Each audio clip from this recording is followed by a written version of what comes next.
देखो, सबसे पहली बात हमारी कमजोरी क्या है, हम परेशान हो जाते हैं। संसार में देखो तो परेशान, परमार्थ की तरफ देखो तो हम परेशान हो, ये हमारा आदत स्वभाव बन गया परेशान होना। थोड़ा सा धैर्यवान बनो, गंभीर बनो। कोई इस भारी से भारी विपत्ति में परेशानी स्वीकार करके विपत्ति से थोड़ी निकला जाता। सुलझो, ठीक है, ये विपत्ति आई, समस्या आई, इसका समाधान होगा। ऐसा थोड़ी कि हमें नष्ट कर देगी।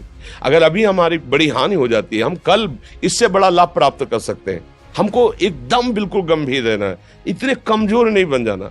अब वो गए तो क्या होगा, अब वो वस्तु गई तो क्या, पद गया तो क्या होगा। प्रयास किया था, ये पद मिला था, इससे बड़ा पद प्राप्त करूंगा, मैं इससे बड़ा महान बनूंगा। ठीक है, एक बार गिर गया, गलती हो गई, दंड भोगूंगा, फिर इससे ज्यादा संयम में रहूंगा। बिल्कुल, मतलब एकदम फ्रेश दिमाग रखना चाहिए। और अपने लोग क्या है, जरा सी बात में एकदम पछड़ा कर लेते हैं, एकदम कमजोर हो जाते हैं। ये बिल्कुल ठीक नहीं है। हम जीवन भर की यात्रा की बात कह रहे हैं, भारी से भारी कष्ट में भी मुस्कुराना, तो हमें बल मिला है, हमें भगवान की कृपा का दर्शन हुआ है, हमें उनका दुलार दिखाई दिया है। अगर ऐसे तो भाग जाते, फिर परमार्थ में थोड़ी चलना होता है। आज जो आप सुन करके लाभ लेने की चेष्टा कर रहे हो ना, ये केवल प्रवचन नहीं है, ये जीवन है। अगर ये जिए ना होते ना, तो ये इसका प्रभाव नहीं पड़ता, फिर वाणी का प्रभाव नहीं पड़ता। हम इसीलिए कहते हैं, जैसे आप लोग एकदम परेशान हो जाते हैं जब बोलो, क्या हमसे ज्यादा परेशानी होगी?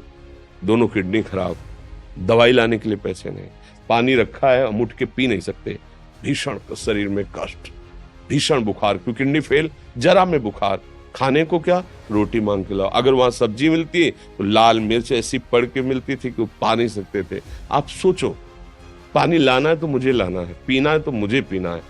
अगर मैं हारता तो कहां पहुंच जाता, क्या स्थिति होती? नहीं, मरना है, पर कदम पीछे। कोई दिन ऐसा नहीं जिस दिन सेवा ना की हो, जिस दिन सेवा ना गए हो।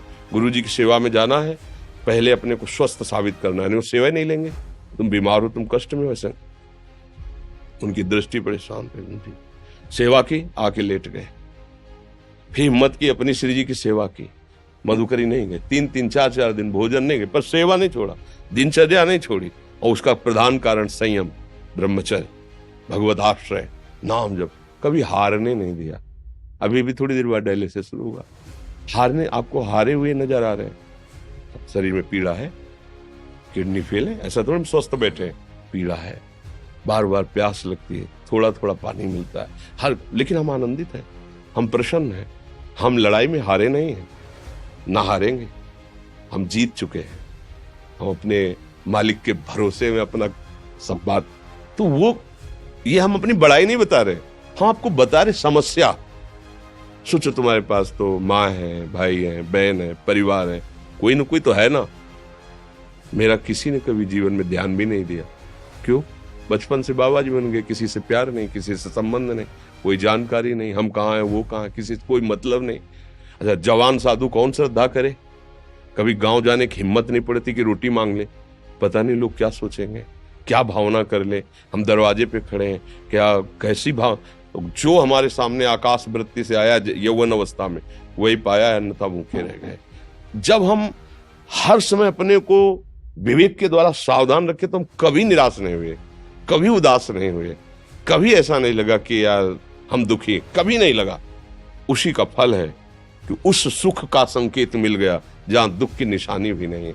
वही उसी के बच्चे हो, हम सब उसी धातु से बने हुए हैं।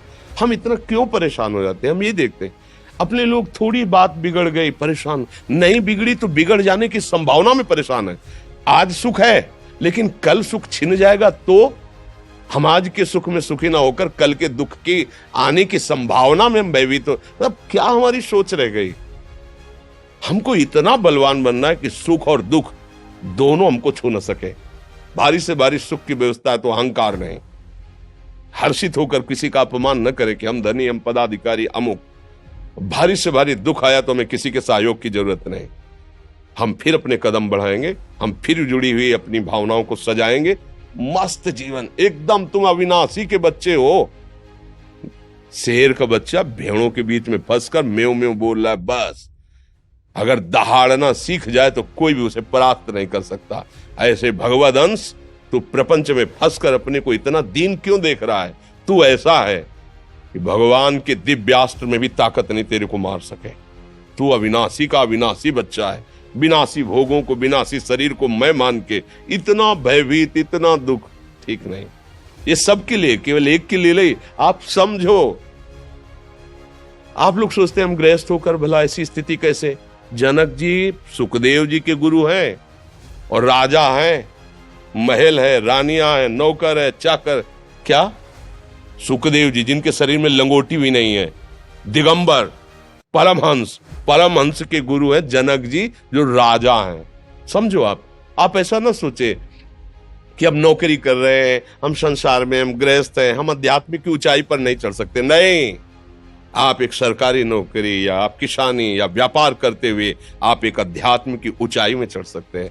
और अध्यात्म ही है जो तुम्हें इस माया के दुख सुख से ऊपर उठा सकता है। दूसरा, चाहे जितनी संपत्ति आ जाए, आप सुखी नहीं हो सकते। सब देख लो, आंख खोल के देख लो, अध्यात्म ही है जो तुम्हें हर कष्ट सहकर मुस्कुराकर जीने का रास्ता बता देगा। कि आप आनंदित हो जाओगे, कुछ नहीं बिगड़ा। अध्यात्म है तो कुछ नहीं बिगड़ा, अध्यात्म नहीं है तो कुछ नहीं बना, कुछ हाथ नहीं लगने वाला।